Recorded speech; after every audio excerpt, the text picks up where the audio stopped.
Hey Six Science, welcome to today's class of Divine Public School. Let's start a new chapter, chapter number 4, sorting materials into groups.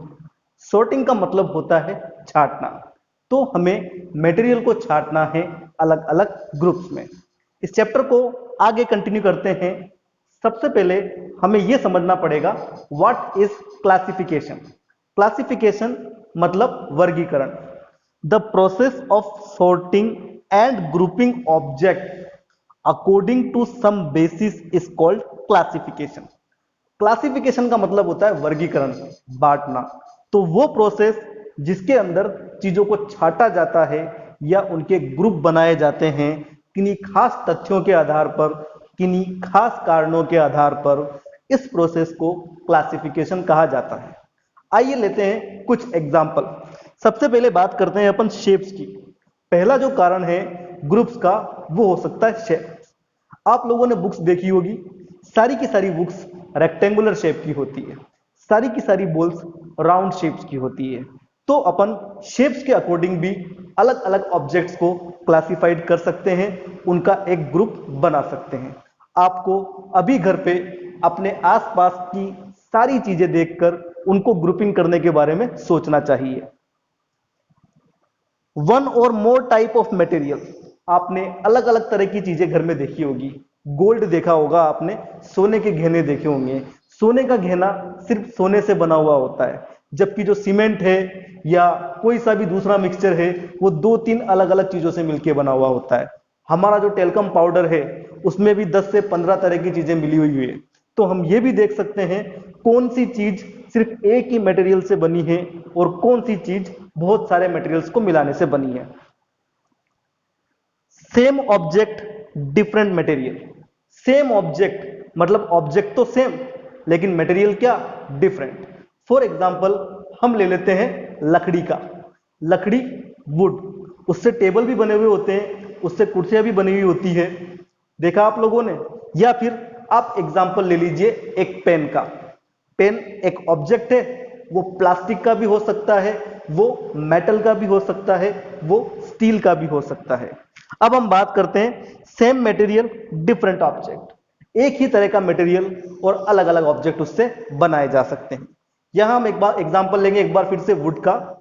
लकड़ी, उससे पलंग बनाए जाते हैं, कुर्सियां बनाई जाती है, सोफास बनाए जाते हैं, फर्नीचर बनाए जाते हैं। तो हम देखा वुड एक ही मटेरियल है लेकिन उससे अलग अलग ऑब्जेक्ट बनाए जा सकते हैं। इस डिस्कशन से दो चीजें हमारे माइंड में अच्छी तरह क्लियर हो जाती है। सबसे पहली बात, objects can be group in many different ways.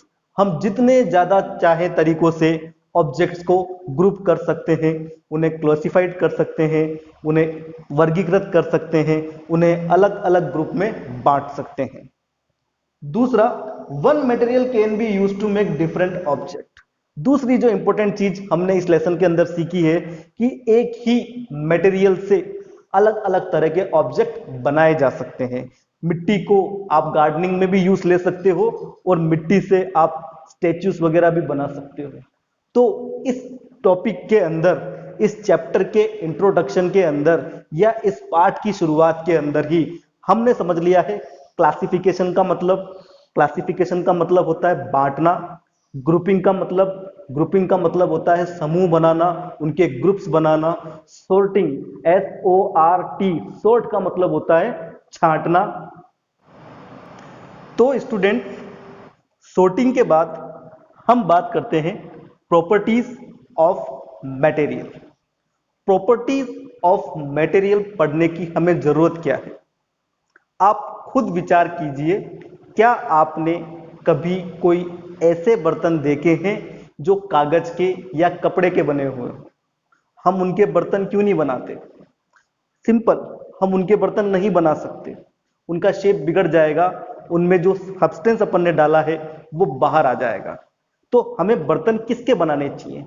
हमें बर्तन ऐसे ऑब्जेक्ट के बनाने चाहिए, ऐसे सब्सटेंस के बनाने चाहिए जिनकी प्रॉपर्टीज ऐसी हो कि सब्सटेंस डालने के बाद भी उनका शेप नहीं बिगड़े, लिक्विड उनमें से बाहर नहीं आए और लिक्विड को गर्म भी किया जा सके। तो हमें किसी भी ऑब्जेक्ट को पढ़ने के लिए उसकी प्रॉपर्टीज के बारे में मालूम होना जरूरी है।